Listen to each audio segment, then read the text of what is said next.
Hello साथियों, स्वागत है आप सभी का एक बार फिर से गुरुजी क्लासेज में। साथियों, आज की क्लास का आगाज करेंगे चंद लाइनों के साथ। कहना है, वक्त से लड़कर जो नसीब बदल दे, वक्त से लड़कर जो नसीब बदल दे, इंसान वही जो अपनी तकदीर बदल दे, इंसान वही जो अपनी तकदीर बदल दे। कल क्या होगा कभी मत सोचो, कल क्या होगा कभी मत सोचो, क्या पता कल वक्त खुद अपनी तस्वीर बदल दे, वक्त अपनी तस्वीर बदल दे। इन चंद लाइनों के साथ हम लोग आगाज करते हैं क्लास 10th की साइंस। और क्लास 10th की जो साइंस में है, सबसे पहले हम लोग पढ़ने वाले हैं मेरे भाई भौतिक विज्ञान। क्या पढ़ने वाले हैं? भौतिक विज्ञान। तो हेडिंग लगा लो, भौतिक विज्ञान मेरे भाई। क्या मेरे भैया? भौतिक विज्ञान। अब यहां पर भौतिक विज्ञान का अगर स्टार्ट हुआ है, आगाज हुआ है, तो आप सभी भाइयों को पता है। सबसे पहले हम लोग बात करेंगे क्लास 10th में जो आपका पहला चैप्टर फिजिक्स का है, यानी लाइट। क्या है मेरे भाई? लाइट। तो यहां पर आपका जो फर्स्ट लेसन या फर्स्ट चैप्टर है उसका नाम क्या है मेरे भाई? लाइट। क्या है? लाइट। लाइट को हम बोलते हैं मेरे भाई प्रकाश। क्या बोलते हैं? प्रकाश। और प्रकाश में भी कौन से प्रकाश के बारे में, कौन से प्रकाश के नियमों के बारे में पढ़ते हैं? तो याद रखिएगा, इस चैप्टर में जो हम प्रकाश के नियमों को पढ़ते हैं वो प्रकाश का नियम क्या है? प्रकाश का परावर्तन, प्रकाश का परावर्तन तथा तथा अपवर्तन का नियम, तथा अपवर्तन का नियम। ये आपके एनसीईआरटी में दिया हुआ है मेरे भाई। पहले लेसन का नाम क्या है? प्रकाश। और प्रकाश में कौन से नियम के बारे में दिया है? तो परावर्तन तथा अपवर्तन के नियम, जिसे हम क्या बोलते हैं? Reflection of light and refraction of light के बारे में समझते हैं। तो सबसे पहले जो हमारी मुख्य हेडिंग होगी वो होगी मेरे भाई प्रकाश। क्योंकि अगर हम लोगों ने ये चैप्टर को डिस्कस करना है ना, तो सबसे पहले आपको प्रकाश के बारे में जानकारी होनी चाहिए कि ये आखिर प्रकाश होता क्या है। प्रकाश यानी प्रकाश को हम लोग बोलते हैं मेरे भाई लाइट। क्या बोला जाता है? लाइट। तो सबसे पहले यही सवाल, यही मुद्दा आपके सामने निकल के आता है कि प्रकाश किसे कहते हैं। जब ये चीज आप लोगों को समझ आ जाएगी, इंट्रोडक्शन समझ आ जाएगा, तो चीजें आपके लिए बिल्कुल ही आसान हो जाएंगी। तो मेरे भाई आपको मैं बता दूं, प्रकाश एक प्रकार की क्या होती है? ऊर्जा होती है। प्रकाश एक प्रकार की क्या है मेरे भाई? एक प्रकार की ऊर्जा है। प्रकाश जो है एक प्रकाश की ऊर्जा है जो हमारे दृष्टि ज्ञान को क्या करती है? जागृत करती है। तो मेरे भैया आप लोग सभी जानते हो कि अगर प्रकाश ना हो, अगर जीवन में प्रकाश ना हो तो जीवन अंधमय हो जाएगा। यानी अगर किसी भी ऑब्जेक्ट को हमें देखना है ना, हम ऑब्जेक्ट को तभी सीन कर पाते हैं, तभी देख पाते हैं जब किसी ऑब्जेक्ट पे प्रकाश पड़ता है, वहां से रिफ्लेक्ट होकर के हमारे आंख के रेटिना पर पहुंचता है। यानी जब प्रकाश किसी प्रकाश स्रोत से निकलेगा, किसी ऑब्जेक्ट पे पड़ेगा, वहां पर क्या होगा? प्रकाश का परावर्तन होगा। और परावर्तन के पश्चात वो जो प्रकाश होगा, जो जिस भी वस्तु से परावर्तित होकर के आएगी, हमारे आंख के रेटिना पर पड़ेगी और तब हमें वह वस्तु दिखाई पड़ती है मेरे भाई। आई होप कि आप लोगों ने आपको ये चीज समझ आ गई होगी कि प्रकाश क्या है। तो प्रकाश एक प्रकार की ऊर्जा है जो हमारे दृष्टि ज्ञान को जागृत करने का काम करती है। अगर हम बात करें यहां पर, अगर प्रकाश को पढ़ते हैं तो प्रकाश को पढ़ने के लिए मेरे भाई आपको दो तीन चीजों को याद रखना होता है। सबसे पहले इसमें हमें यह जानना होता है कि यह प्रकाश स्रोत क्या होता है। क्या मेरे भाई? प्रकाश स्रोत क्या याद रखना होता है? प्रकाश स्रोत क्या होता है? तो प्रकाश स्रोत को हम लोग बोलते हैं लाइट ऑफ सोर्स। क्या बोलते हैं? Light of source. Light of source मेरे भाई, जब भी मैं आप लोगों को पढ़ाता हूं लाइट ऑफ सोर्स, तो हम सबसे पहले एक बेसिक मुद्दे की बात करते हैं। बेसिक मुद्दा क्या है कि ये आपका जो स्रोत वर्ड है, ये स्रोत वर्ड का मतलब क्या है। इसमें हमने आपसे एक क्वेश्चन किया, मैंने कहा आपसे मेरे भाई, क्या आप लोग जल स्रोत जानते हो क्या होता है? तो जल स्रोत क्या होगा? सोचो जरा मेरे भाई।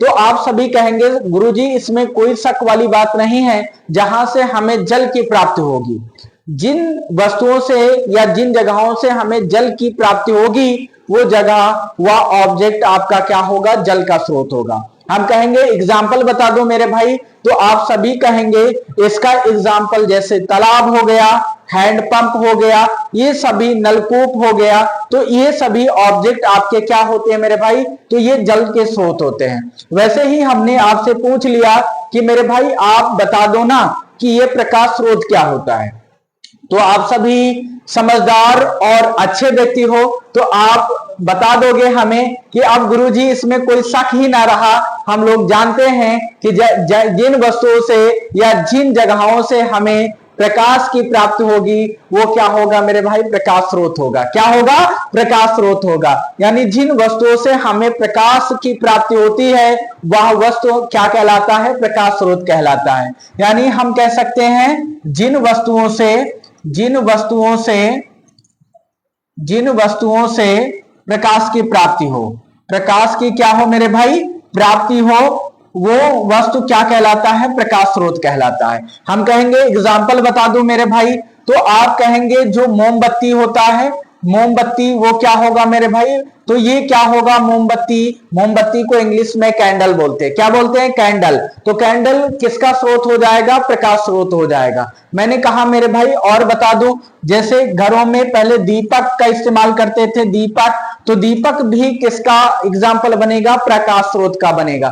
ऐसे मेरे भाई हमने कहा इलेक्ट्रिक बल्ब को हम बोलते हैं वैद्युत बल्ब। क्या बोलते हैं, वैद्युत बल्ब भी किसका एग्जाम्पल है मेरे भाई, प्रकाश स्रोत का एग्जाम्पल है। हमने कहा नेचर में प्रकाश का सबसे बड़ा स्रोत क्या है, तो आप सभी कहेंगे मेरे भाई इसमें कोई शक वाली बात नहीं है कि नेचर का जो प्रकाश का सबसे बड़ा स्रोत है वो क्या है, सूर्य है। क्या है मेरे भाई, सूर्य है। अगर हम बात करें यहाँ पे प्रकाश स्रोत की, तो अगर यहाँ पे हम लोगों ने अगर बात करनी है ना किसकी, प्रकाश स्रोत की, तो प्रकाश स्रोत के आधार पर ऑब्जेक्ट को दो भागों में बांटा गया। कितने भागों में, दो भागों में बांटा गया। वो दो भाग कौन कौन से, ध्यान से समझिएगा, हर एक मुद्दे पर बात कर रहे होंगे विधिवत तरीके से मेरे भाई। तो यहां पर हमने हेडिंग लगाया क्या, प्रकाश स्रोत। क्या मेरे भाई, प्रकाश स्रोत। तो प्रकाश स्रोत तो आप लोगों को समझ में आया, जिन वस्तुओं से हमें प्रकाश की प्राप्ति होती है, जिन वस्तुओं से हमें प्रकाश की प्राप्ति होती है, प्रकाश की प्राप्ति होती है, वो क्या कहलाता है मेरे भाई, प्रकाश स्रोत कहलाता है। अगर हम बात करें प्रकाश स्रोत को कितने भागों में बांटा गया, तो प्रकाश स्रोत को मेरे भाई दो भागों में बांटा गया। दो भागों में बांटा गया। कितने भागों में, दो भागों में बांटा गया। वो दो भाग कौन कौन से, तो मैं कहूंगा मेरे भाई एक ल्यूमिनियस ऑब्जेक्ट होते हैं, एक नॉन ल्यूमिनियस ऑब्जेक्ट होते हैं। इनका क्या मतलब मेरे भाई, तो अगर हम बात करें प्रकाश स्रोत को, तो प्रकाश स्रोत को दो भागों में, कौन कौन से दो भाग होंगे इनके, ध्यान से समझिएगा। पहला भाग होगा मेरे भाई दीप्त। क्या होगा, दीप्त वस्तुएं। क्या होगा मेरे भाई, दीप्त वस्तुएं। और दूसरा क्या होगा, वस्तुएं, दीप्त वस्तुएं। और एक होता है अदीप्त वस्तुएं। क्या होता है, अदीप्त वस्तुएं मेरे भाई। ये दो प्रकार की वस्तुएं होती हैं और किस आधार पर होती हैं, तो प्रकाश स्रोत के आधार पर होती है। किस आधार पर, प्रकाश स्रोत के आधार पर। प्रकाश स्रोत के आधार पर दो तरह से बांटा गया है, दीप्त वस्तुएं, अदीप्त वस्तुएं। अब यहां पर बात आ जाती है कि दीप्त वस्तुओं को इंग्लिश में क्या बोला जाता है, तो इसे लूमिनियस ऑब्जेक्ट और इसे क्या बोला जाता है, नॉन लूमिनियस ऑब्जेक्ट बोला जाता है। यानी अगर हम दीप्त वस्तुओं की बात करें कि ये दीप्त वस्तुएं क्या होंगी मेरे भाई, तो जिन वस्तुओं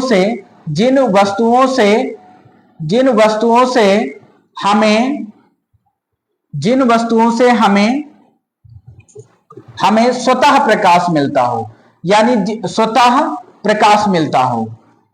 याद रखना मेरे भाई, जिन वस्तुओं से हमें स्वतः प्रकाश मिलता हो वो क्या कहलाएगा, दीप्त वस्तुएं कहलाएगा। आई होप कि आप लोगों को चीजें समझ में आ गई होंगी। दीप्त वस्तुओं में कौन सी वस्तुएं आएंगी, जिनके पास खुद का प्रकाश होगा। ऐसे आप कह सकते हो जिनके पास खुद का प्रकाश होता है, जिनके पास खुद का प्रकाश होता है वो क्या कहलाते हैं, दीप्त वस्तुएं कहलाते हैं। हमने कहा एग्जाम्पल बता दो मेरे भाई, तो आप कहेंगे जैसे आपने अभी एग्जाम्पल दिया था मोमबत्ती का, तो मोमबत्ती तो मेरे भाई प्रकाश का स्रोत ही है। साथ ही साथ में ये किस तरह के ऑब्जेक्ट में रखा जाएगा, तो ये दीप्त वस्तुओं के श्रेणी में रखा जाता है। मैंने कहा दीपक बता दो मेरे भाई। जो मैंने कहा दीपक, दीपक मतलब दिया होता है, जो हम गांव में इस्तेमाल करते थे जब लाइट वाइट का आविष्कार नहीं था, तो हम लोग दीपक, लालटेन जैसी चीजों का उपयोग कर रहे थे। तो ये सब एग्जाम्पल किसका बन जाएंगे, तो दीप्त वस्तुएं यानी ल्यूमिनस ऑब्जेक्ट का बन जाएंगे। ऐसे मेरे भाई इलेक्ट्रिक बल्ब, यानी इलेक्ट्रिक बल्ब की बात करें तो वैद्युत बल्ब भी किसका एग्जाम्पल बनेगा, तो वैद्युत बल्ब भी आपका एग्जाम्पल बनता है दीप्त वस्तुओं का। ऐसे ही मेरे भाई अदीप्त वस्तुओं के बारे में आपसे पूछा जाए, जब आपसे अदीप्त वस्तुओं के बारे में पूछा जाए तब आपको बता देना है इनके अंतर्गत ऐसे वस्तुएं आती हैं, ऐसी वस्तुएं इसके अंतर्गत आएंगी, ऐसी वस्तुएं इसके अंतर्गत आएंगी जिनके पास अपना खुद का प्रकाश नहीं होता है, अपना खुद का प्रकाश नहीं होता है। याद रखना मेरे भाई, ऐसे वस्तुएं इसके अंतर्गत आएंगी जिनके पास अपना खुद का प्रकाश नहीं होता है, अर्थात ये किसी अन्य दूसरे स्रोत कैसा मेरे भाई, प्रकाश स्रोत की सहायता से चमकदार दिखाई देते हैं। जैसे मैंने कहा इसका एग्जाम्पल जो बनेगा वो चंद्रमा बनेगा। क्या बनेगा मेरे भाई, चंद्रमा। जैसे चंद्रमा के पास अपना खुद का मेरे भाई प्रकाश नहीं होता है, ये सूर्य के प्रकाश से चमकदार दिखाई पड़ता है। तो ये चीज आपको समझना होगा मेरे भाई। तो चंद्रमा एग्जाम्पल किसका बनता है, अदीप्त वस्तुएं। जैसे हमने कहा इसके अंतर्गत और कौन से एग्जाम्पल आएंगे, तो मैंने कहा इसके अंतर्गत आप ऐसी वस्तुओं का नाम ले लो जो क्या है मेरे भाई, प्रकाशवान ना होती हो, प्रकाशित ना होती हो। तो मैंने कहा कौन कौन सी वस्तुएं आ जाएंगी। हमने कहा इसमें आप लोग नाम ले सकते हो, लकड़ी हो जाएगा, तावा हो जाएगा, बर्तन हो जाएगा, बटुई, सटुई, इसके अंतर्गत बहुत सारे एग्जाम्पल लिख सकते हो मेरे भाई। यानी इसका मतलब ऐसे वस्तुएं जिनके पास खुद का प्रकाश ना हो, लकड़ी होगा, चम्मच होगा, कोयला होगा। अब कोयला का जलाओगे तो अलग की बात है, लेकिन स्वतः आपका कोयला जलता नहीं है जब तक उसको आग ना दिया जाए मेरे भाई, ठीक है। तो ये सारे एग्जाम्पल किसका बन जाता है, तो अदीप्त वस्तुओं के एग्जाम्पल बन जाते हैं। आई होप कि आप लोगों को ये चीज समझ आ गई होगी। समझ आ गई तो आप लोग इन वीडियोस को अपने साथियों के साथ शेयर कर सकते हैं। अब हम बात करते हैं साथियों प्रकाश के गुण के बारे में। प्रकाश के गुण के बारे में किसके बारे में मेरे भाई, प्रकाश के गुण के बारे में। तो अगली हेडिंग है प्रकाश का गुण। क्या है मेरे भाई, प्रकाश का गुण।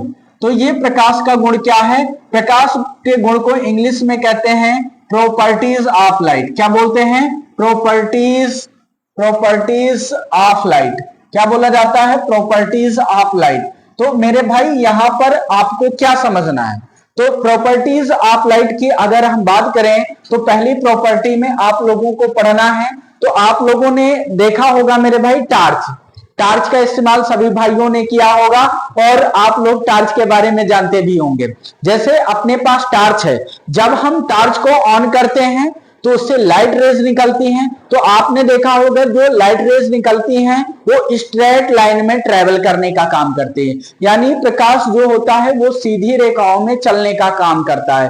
तो हम लिख सकते हैं पहली प्रॉपर्टी में प्रकाश क्या होता है, प्रकाश जो होता है मेरे भाई सीधी रेखाओं में गमन करता है। कैसी रेखाओं में, सीधी रेखाओं में गमन करता है। तो ये चीज आप लोगों को याद रखना है, प्रकाश सीधी रेखाओं में क्या करता है मेरे भाई, गमन करता है। तो ये चीज आप लोगों को याद रखना है। दूसरी प्रॉपर्टी क्या याद रखनी है, तो दूसरी प्रॉपर्टी आप लोगों को याद रखना है कि प्रकाश स्वयं क्या होता है, आदर्श होता है। प्रकाश स्वयं क्या होता है मेरे भाई, आदर्श होता है। प्रकाश स्वयं क्या होता है, आदृश्य होता है। क्या होता है मेरे भाई, आदृश्य होता है। आदृश्य लिखा जाता है, लेकिन हम मदर टंग की बात करें तो साथियों इसको जनरली बच्चे आदृश्य बोल दिया करते हैं, जबकि शुद्ध रूप में आदृश्य लिखा जाता है मेरे भाई। प्रकाश स्वयं आदृश्य होता है। इसकी सहायता से हम वस्तुओं को देख पाते हैं। इसकी सहायता से हम वस्तुओं को देख पाते हैं, वस्तुओं को वस्तुओं को क्या करते हैं मेरे भाई, देख पाते हैं। ये चीज याद रखना, वस्तुओं को देख पाते हैं, देख पाते हैं। ठीक है, अब कुछ चीजें होंगी हम बोल देंगे और आप लोग इनको लिख लोगे। ठीक है, प्रकाश सीधी रेखाओं में गमन करता है। प्रकाश स्वयं क्या होता है, अदृश्य होता है, और इसकी सहायता से हम वस्तुओं को क्या कर पाते हैं, देख पाते हैं मेरे भाई। अगर यहां पे बात करें तो निर्वात में प्रकाश की चाल, ये बहुत इंपॉर्टेंट है मेरे भाई। निर्वात में प्रकाश की चाल, निर्वात में प्रकाश की चाल कितनी होती है, तो निर्वात में प्रकाश की चाल जो होती है वो कितनी होती है, तो ये होता है मेरे भाई कितना, 3 × 10⁸ मीटर पर सेकेंड होता है। तो सबसे ज्यादा जो प्रकाश की चाल होती है वो कहां होती है, तो निर्वात में होती है। और निर्वात में कितनी होती है, तो मेरे भाई 3 × 10⁸ मीटर पर सेकेंड होती है। और ये निर्वात में प्रकाश की चाल किसने बताया था, तो ये बताया था, किसने बताया था, रोमर नामक फिजिशियन ने बताने का काम किया था। अगर बात करें रोमर कौन थे, तो इन्होंने ही बताया था निर्वात में प्रकाश की चाल सबसे ज्यादा होती है, और सबसे ज्यादा होती है तो कितनी होती है, तो 3 × 10⁸ मीटर पर सेकेंड होती है। अगर यहीं पर हम लोग बात करें साथियों, अगर बात करें तो इसको जो बताने का काम किया था उनका नाम रोमर था। और यहीं पर बात करें माध्यम बदलने पर, क्या मेरे भाई, माध्यम बदलने पर माध्यम बदलने पर प्रकाश की चाल भी बदल जाती है। प्रकाश की चाल क्या हो जाती है, बदल जाती है। चाल क्या हो जाती है मेरे भाई, बदल जाती है। यानी इसका मतलब जो लाइट की स्पीड है ना, वो किस पर डिपेंड करती है, मीडियम पर। अगर मीडियम चेंज होगा तो प्रकाश की चाल भी क्या हो जाएगी, बदल जाएगी। अगर मेरे भाई बात करें सेम मीडियम की, तो मीडियम का मतलब होता है माध्यम। अगर सेम माध्यम होगा तो प्रकाश सेम माध्यम में उसकी स्पीड समान होती है, लेकिन जैसे ही मीडियम बदला प्रकाश की चाल भी क्या हो जाएगी, बदल जाएगी। तो यहीं पर अगर हम बात करते हैं तो ये जो आपका क्या होता है मेरे भाई, प्रकाश, तो प्रकाश की जो प्रकृति होती है, प्रकाश का जो नेचर होता है, प्रकाश की जो प्रकृति होती है वो डुअल नेचर का होता है, यानी द्वैतीय प्रकृति का होता है। कैसी प्रकृति का मेरे भाई, द्वैतीय प्रकृति का होता है। तो द्वैतीय प्रकृति का मतलब मेरे भाई क्या है, तो कुछ लोगों ने इसको माना, क्या माना, प्रकाश कण की भांति व्यवहार करता है, यानी पार्टिकल के रूप में, पार्टिकल के रूप में वर्क करता है। प्रकाश की जो प्रकृति है वो कण के रूप में भी यूज होती है, और कण के साथ साथ मेरे भाई इसकी जो प्रकृति है वो तरंग प्रकृति है। तो याद रखना, यानी कुछ जगहों पर, कुछ नियमों में हम जो प्रकाश की प्रकृति के बारे में पढ़ते हैं, कण प्रकृति के बारे में पढ़ते हैं, और कण प्रकृति की बात करें तो कण प्रकृति में अपवर्तन, परावर्तन, ये जो नियम निकल के आए हैं, ये साथियों हम कण प्रकृति में पढ़ने का काम करते हैं। अगर हम लोग बात करें तो आपका तरंग प्रकृति को कौन दिखाएगा, तो मेरे भाई आपका ये जो होता है ध्रुवण वाली क्रिया होती है, इंटरफेरेंस वाली जो क्रिया होती है, जो नियम होते हैं, वो तरंग प्रकृति को दिखाने का काम करते हैं। ये इंटर में जब आओगे तो आप लोगों को वहां पर कण की द्वैतीय प्रकृति के बारे में आप लोगों को बताया जाएगा। अगर हम बात करें प्रकाश कैसी तरंग, तो मेरे भाई प्रकाश जो होती है ना, प्रकाश जो होती है, प्रकाश अनुप्रस्थ तरंग होती है। कैसी तरंग होती है, प्रकाश अनुप्रस्थ तरंग होती है। ये आप लोगों के लिए इंपॉर्टेंट है। प्रकाश जो होती है वो किस प्रकार की तरंग होती है, तो आप सभी भाइयों को पता होना चाहिए प्रकाश क्या होती है, एक अनुप्रस्थ तरंग होती है। कैसी तरंग मेरे भाई, अनुप्रस्थ तरंग होती है। अच्छा, अब इस अनुप्रस्थ तरंग का मतलब क्या होगा, तो मैं आप सभी को बता दूं, जो भी अनुप्रस्थ तरंग के अंतर्गत आते हैं तो याद रखिएगा, दो तरह के तरंगे आप पढ़ते हो। एक क्या मेरे भाई, अनुप्रस्थ तरंग। क्या, कौन सी तरंग मेरे भाई, अनुप्रस्थ तरंग। तो हम यहां पर डिटेल से आपको चीजों को बता देते हैं मेरे भाई। क्या, अनुप्रस्थ तरंग, क्या बता देते हैं मेरे भाई, अनुप्रस्थ तरंग। देखो यहां पर एक अनुप्रस्थ तरंग होती है, थोड़ा सा ये भी जान लो, और एक होते ही अनुदैर्ध्य तरंग। क्या होती है मेरे भाई, अनुदैर्ध्य तरंग। तो दो तरह की तरंगे आप लोगों को समझना होगा यहाँ पे। कौन कौन सी तरंगे मेरे भाई? तो एक अनुप्रस्थ तरंग की बात करते हैं, एक अनुदैर्ध्य तरंग की बात करते हैं। अगर अनुप्रस्थ तरंगों की बात कर रहे हैं तो इन तरंगों को जो चलने का ढंग होता है वो कैसे चलते हैं मेरे भाई? श्रृंग और गर्त के रूप में चलते हैं। कैसे चलते हैं? श्रृंग और गर्त के रूप में चलते हैं। और अगर श्रृंग और गर्त के रूप में चलते हैं तो इन्हें चलने के लिए किसी भी माध्यम की आवश्यकता नहीं होती है, यानी ये विदाउट माध्यम के भी क्या होते हैं? ट्रेवल कर सकते हैं। लेकिन यहां पे बात करें अनुदैर्ध्य तरंगों की, तो अनुदैर्ध्य तरंगें जो चलती हैं ये संपीड़न तथा विरलन के रूप में चलती हैं। किस रूप में चलती हैं? संपीड़न तथा विरलन के रूप में चलती हैं। और मैं आपको बता दूं, ऐसी तरंगों को चलने के लिए किसकी जरूरत होती है? माध्यम की जरूरत होती है। यानी अगर अनुदैर्ध्य तरंगों की बात करें तो इनको चलने के लिए माध्यम की आवश्यकता होगी। अगर अनुप्रस्थ तरंगों की बात करें तो इनको चलने के लिए माध्यम की आवश्यकता नहीं होती है। आई होप कि आप लोगों को समझ में चीजें आ गई होंगी। अगर बात करें अनुदैर्ध्य तरंगों में कौन सी तरंग आ जाएगी, तो जैसे आपकी एक तरंग होती है ध्वनि तरंग। कौन सी तरंग मेरे भाई? ध्वनि तरंग। आपका कैसी तरंग हो जाती है? तो अनुदैर्ध्य तरंग हो जाती है। और अनुप्रस्थ तरंग में आपका क्या आ जाता है? प्रकाश तरंग। यानी जो प्रकाश है वो किस प्रकार की तरंग है? तो वो अनुप्रस्थ तरंग है। अनुदैर्ध्य जो है, अनुदैर्ध्य तरंग वो किसका एग्जाम्पल बनती है? तो ध्वनि का एग्जाम्पल बनती है। यानी इसका मतलब ध्वनि को चलने के लिए माध्यम की आवश्यकता होगी। अगर माध्यम नहीं होगा तो ध्वनि क्या है? एक जगह से दूसरी जगह पे ट्रेवल नहीं कर पाएगी। आई होप कि आप लोगों को चीजें समझ में आ गई होंगी। और यहीं पर एक खास बात और भी याद रख लें, तो अगर हम बात करें प्रकाश की चाल सबसे कम कहां होती है? प्रकाश की चाल सबसे कम कहां होती है मेरे भाई? डायमंड यानी हीरा में होती है। कहां पे? हीरा में, क्योंकि इसका रिफ्रैक्टिव इंडेक्स बहुत ज्यादा होता है। क्या होता है मेरे भाई? इसका रिफ्रैक्टिव इंडेक्स बहुत ज्यादा होने की वजह से हीरे में प्रकाश की चाल क्या होती है? बहुत ही कम होती है। तो साथियों, अगर आपको लेक्चर समझ में आ रहे हैं, अगर आप लोगों को लगता है कि इन लेक्चरों से आपका प्रॉफिट हो रहा है, तो आप इन वीडियोज को अपने दोस्तों, भाइयों, बहनों सभी के साथ शेयर करके साथियों क्या करिएगा? चैनल को सब्सक्राइब कर लीजिएगा। और बेहतरीन कंटेंट के लिए, बेहतरीन नंबर लाने के लिए गुरुजी ऑनलाइन क्लासेस और ऑफलाइन क्लासेस से जुड़ना ना भूलिएगा। तो फिर मिलते हैं नेक्स्ट लेक्चर में। तब तक के लिए जय हिंद, जय भारत।